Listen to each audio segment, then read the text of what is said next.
이스라엘 백성들이 예루살렘으로 순례의 길을 올라가는 것에 대한 묘사입니다. 아까도 말씀을 드렸죠. 예루살렘 구약 시대에 이스라엘 백성들이 예루살렘에 올라가서 한 번씩 올라가서 하나님을 뵙고 예배드리는 것이 쉬운 일이 아니었다는 거죠. 교통수단도 없고 걸어서 가야 되고 먼 길이고 그 길 가운데는 때로는 험한 길도 있다는 겁니다. 그 길을 가고자 하는 마음. 그런데 주께 힘을 얻고 마음의 시온에 데려가 있는 자라는 말은 어떤 의미냐면 여러 가지 그 가는 길이 힘들고 어려울지라도 그 시온을 그리워하며 어떻게 하든 그 시온성에 있는 성전에 나가기를 원하는 간절한 사모하는 마음을 가리켜서 그 마음에 시온에 데려가 있다고 표현하고 있는 것이죠. 그런데 그 시온을 향하여 올라가는 길은 결코 쉽고 편한 길이 아닙니다. 오늘 여기 보면은 여기 6절에 보면 뭐라고 했습니까? 저희는 눈물 골짜기로 통행할 때에 그랬어요. 그 시편 기자가 거주하는 그곳에서 예루살렘으로 올라가는 길 가운데는 어떤 골짜기도 있다고요? 눈물 골짜기도 있다는 거예요. 말하자면 그 골짜기를 통과할 때 그 골짜기가 얼마나 험하고 힘든지 무엇을 흘리지 않고는 눈물을 흘리지 않고서는 지나갈 수 없는 그런 험한 골짜기도 있다는 거예요. 그러나 그런 눈물 골짜기를 통과해서라도 예루살렘에 나가기를 그는 사모하는데 그처럼 예루살렘에 간절히 가기를 사모하는 그 마음을 뭐라고 하는 겁니까? 그 마음에 시온에 대로가 있다고 표현하는 것이죠. 이 시온에 대로란 말이 영어로 보면 하이웨이 투 지온입니다. 하이웨이라는 건 잘 닦여진 길을 얘기하는 거 아니에요? 고대에도 그 중동에 보면 하이웨이가 있었지요. 왕의 대로라고 해서 저쪽에 중동에서부터 에시온 계열까지 통하는데 무역로로서 잘 닦여진 길이 있습니다. 그러나 보통 이스라엘 백성들이 거주하는 특별히 갈릴리 지역이나 이런 지역에서 예루살렘까지 가는 길에는 하이웨이가 없어요. 다 조그만 길이고 골짜기 길이고 그런 길입니다. 그러나 오늘 시편 기자는 시온에 대로가 있다고 말합니다. 어디 시온에 대로가 있다고요? 그 마음의 시온에 대로가 있는 자가 복이 있나이다. 지리적으로는 대로가 없습니다. 하이웨이가 없습니다. 그러나 그 마음에는 잘 닦여진 길이 있듯이 하나님을 향하여 성전을 향한 간절한 사모하는 마음이 시온의 대로라고 그는 표현하고 있다고 하는 것이죠. 여러분, 그런 가운데 그 마음의 시온의 대로가 있는 자가 복이 있는 이유는 뭐합니까? 6절에 보시면 눈물 골짜기에 통행할 때 그것은 많은 샘의 곳이 되게 하며 이른 비도 은택을 입히나이다 그랬어요. 그 이스라엘 백성들 중에서 경건한 자들이 자기가 사는 곳으로부터 예루살렘으로 가는 그 길에는 험하고 어려운 길이 많습니다. 눈물 골짜기도 있습니다. 메마른 곳이 많습니다. 그런데 가는 도중에 하나님께서 어떻게 합니까? 그곳으로 많은 샘의 곳이 되게 하며 메마른 곳에서 때때로 여기저기 샘이 터쳐나오게 하시고 또 가다가 비도 내려주시는 은총을 주셔서 그래서 지치지 않고 탈진하지 않고 마침내 예루살렘까지 나아갈 수가 있는 것을 묘사하는 거죠. 저희는 힘을 얻고 더 나아가 시온에서 하나님 앞에 각기 나타나리다. 마침내 하나님의 은혜와 도심으로 말미암아 시온성에 나가서 하나님 앞에 나가서 하나님을 뵙게 되었더라. 그렇게 노래하고 있는 것입니다. 그러고 나서 이제 9절과 10절은 이제 8절부터 10절은 그렇게 힘든 길 눈물 골짜기까지 통과해서 마침내 시온에 도착한 순례자들이 부르는 기도입니다. 기도이신데 여기서 만군의 하나님 여호와여 내 기도를 들어서 야곱의 하나님이여 귀를 기울이소서 우리 방패하신 하나님이여 주의 기름 부으신 자의 얼굴을 살펴보옵소서. 그래서 주의 기름 부으신 자라고 하는 것은 이스라엘의 왕을 얘기하는 것입니다. 바로 그 예루살렘에는 성전도 있지만 무엇도 있었습니까? 왕궁도 있었죠. 그 왕궁에는 이스라엘의 왕이 있는데 이들은 바로 하나님의 기름 부으심 받은 자입니다. 시편 기자는 그곳에 나가서 나라의 평화를 위해서 기도합니다. 나라의 안정을 위해서 기도합니다. 근데 구약 시대에는 반드시 이스라엘이 평안하려면 누가 의로운 왕이 되렵니까? 이스라엘 왕이 의로운 자가 되어야 나라가 평안을 얻을 수가 있다는 거죠. 그래서 시편 기자는 그 나라의 평안을 위해서 기도하는데 바로 하나님의 기름 부으신 자야, 그 이스라엘 왕의 얼굴을 살펴서 그에게 은총을 베풀어 달라고 얘기하는 것이죠. 그렇게 기도를 한 것입니다. 그러고 나서 이제 10절부터 12절까지는 이처럼 시온에 계신 하나님을 사모하며 하나님 앞에 나가는 것을 인생에서 가장 큰 기쁨으로 여기며 마음의 시온의 대로가 있는 사람, 그처럼 예루살렘 올라가기를 사모하는 사람, 이런 자들에게 하나님은 은혜를 주시고 뭡니까? 은혜와 영광을 주시고 그 다음에 좋은 것을 아껴주지 않으실 것이다 하는 축복의 말씀을 뭡니까? 선언한 후에 이 시편을 끝맺고 있다고 하는 것이죠. 여러분, 우리가 이 시편에서 오늘 깨달아야 될 것은 무엇입니까? 오늘 우리 마음에도 뭐가 있어야 됩니까? 시온의 대로가 있어야 되겠다는 것입니다. 오늘 여러분의 마음에 시온의 대로가 있습니까? 오늘 우리가 가져야 될 시온의 대로는 무엇입니까? 오늘도 우리가 저 중동 땅에 있는 그 예루살렘을 그리워해야 될까요? 아니죠. 우리가 알아야 할 것은 이 모든 시온의 노래들에서 칭송되어지는 아름답도가 사랑스럽도다고 노래되어지는 그 시온은 모두가 다 이 신약 시대에 이루어질 교회에 대한 예언인 것을 우리가 알아야 됩니다. 우리는 더 이상 저 지금 이스라엘 땅에 있는 팔레스타인 땅에 있는 예루살렘을 거룩한 곳이라고 부르지 않아요.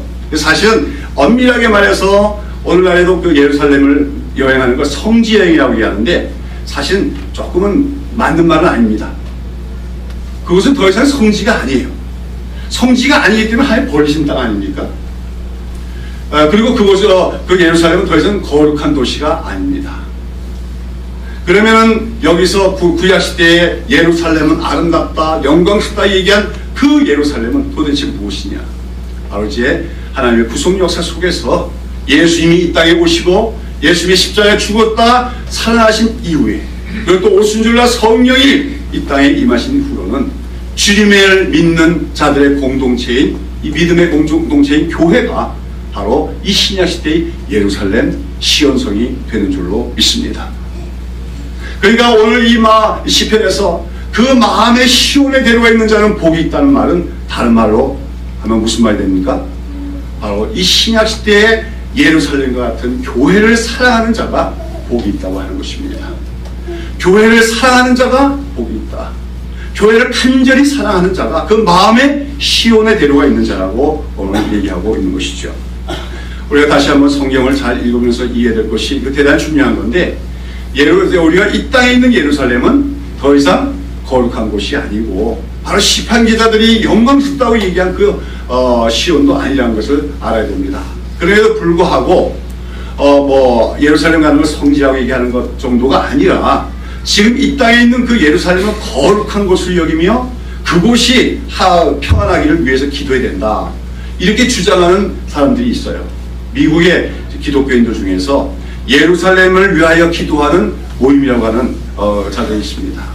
이들은 그 예루살렘을 위해서 기도해서 그곳을 다시 이스라엘 사람들이 차지하고 그곳에 다시 성전이 세워져야 된다고 믿고 있어요. 이런 기독교는 굉장히 위험한 기독교입니다. 성경을 곡해한 기독교입니다.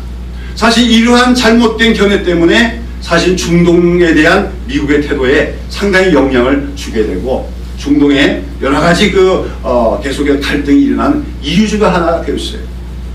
성경을 잘못 해석하면 굉장히 위험하게 됩니다. 우리가 기독교 역사 속에서도 보면 성경을 잘못 이해하고 오해한 것 때문에 십자군 전쟁도 일어나고 무슨 종교 전쟁도 일어나는 것을 많이 보게 되어지게 되는 것이죠.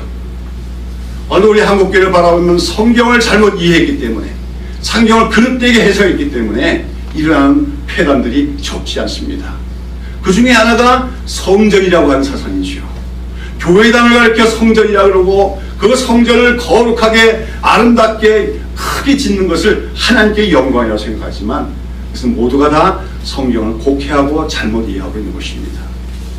오늘 이 시편 기자가 말하는 것처럼 그 시온이 아름답다 이해한 것은 그런 건물로서의 교회가 아니라 뭐예요? 믿음의 공동체로서 믿는 자들의 공동체인 교회가 아름답다고 하는 말입니다. 왜요? 예수님은 내가 두세 사람이 내 이름으로 모인 곳에는 내가 그들 가운데 있겠다고 약속하셨습니다. 그 약속을 따라 오순절날 성령이 오신 것입니다. 오늘 우리가 믿음의 형제들이 한 자리에 모일 때 이곳이 바로 뭐가 되는 겁니까? 거룩한 곳이 되고, 이곳이 바로 하나님의 성전이 되고 주의 장막이 되고 새 예루살렘이 되어진 줄로 믿습니다. 그래서 갈라디아서 같은 데 보면 이 교회를 가리켜서 위에 있는 예루살렘이라고 얘기하는 거죠. 이 땅에 있는 예루살렘이 아니라 위에 있는 예루살렘. 그러면서 이 예루살렘은 우리의 어머니라 얘기하고 있어요. 여러분 기억하십시오. 오늘 이 주님의 교회가 바로 우리 신앙의 뭐예요? 믿는 자들의 어머니와 같은 존재라는 것을 기억하시길 바랍니다. 왜냐하면 이 교회를 통하지 않고서 출생할 수 있는 사람은 없기 때문에, 우리가 누군가에게 복음을 듣고 우리가 예수님을 영접하고 구원을 받았지만 그 누군가가 다 어디에 속한 사람입니까? 교회에 속한 사람이기 때문에 우리는 모두 다 교회의 자녀라고 얘기할 수가 있어요. 또한 우리 교회를 통하여 그 어머니의 젖과 같은 말씀을 먹고 자라나가게 됩니다. 영적으로 양육받게 됩니다. 그렇기 때문에 교회는 우리의 뭡니까? 어머니라고 하는 것이죠. 그런 가운데 오늘 시편 기자가 그 마음의 시온의 대로가 있는 자는 복이 있다는 것은 이러한 교회, 신약시대의 새로운 예루살렘인 이 교회를 늘 사모하고 사랑하는 자가 복이 있다고 하는 말씀인 것입니다. 교회를 사랑하는 자가 복이 있다고 하는 것이죠. 여러분, 오늘 우리는 마음의 시온의 대로가 있는 자가 되고, 그러기 위해서 우리는 교회를 사랑하는 사람이 되어야 돼요. 여러분, 하나님을 믿습니까? 하나님을 믿을 뿐만 아니라 하나님을 사랑하시길 바랍니다. 그런데 하나님을 사랑하는 자는 반드시 누구를 사랑하게 되어 있습니까? 교회를 사랑하게 되어 있는 것입니다.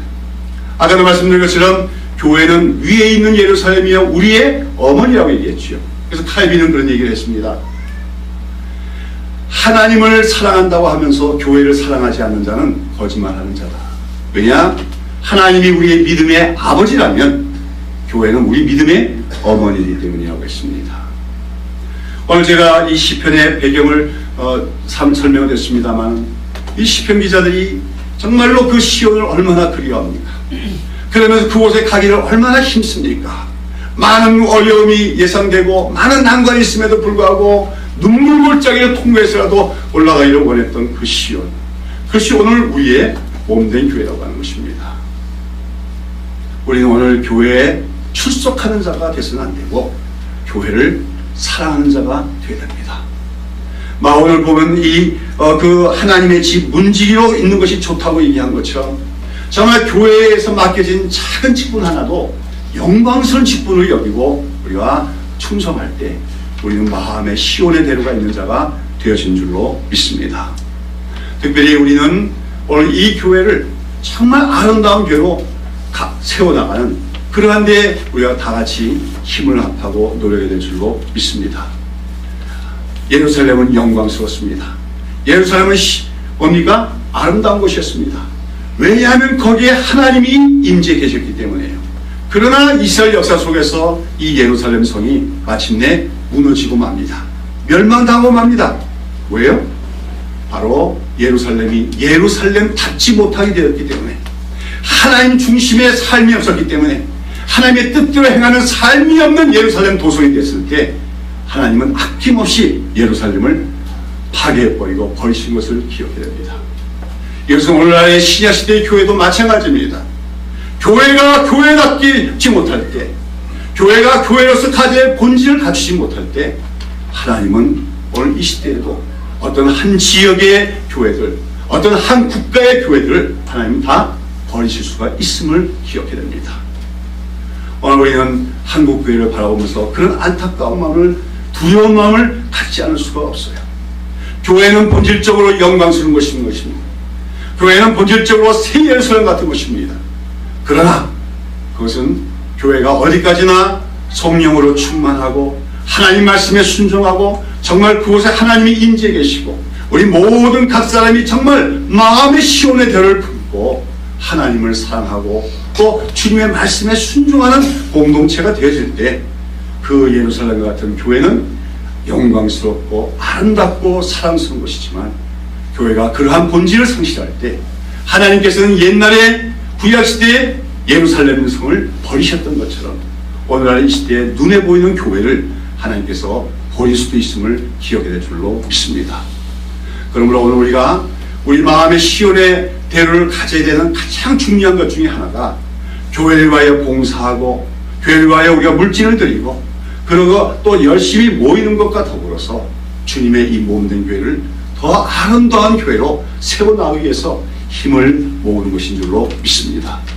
하나님의 말씀대로 되어진 교회, 하나님의 말씀의 인도함을 받는 교회, 진리의 말씀에 서 있는 교회, 그리고 하나님의 성령으로 역사하는 교회, 그런 교회가 되어질 때 이 교회는 영광스럽고 아름답고 정말 사랑스럽고 이 교회에 통하여 신앙생활하는 모든 사람들이 날마다 하나님의 큰 위로와 은총을 받는 영광스러운 시온소와 같은 교회가 되어질 줄로 믿습니다.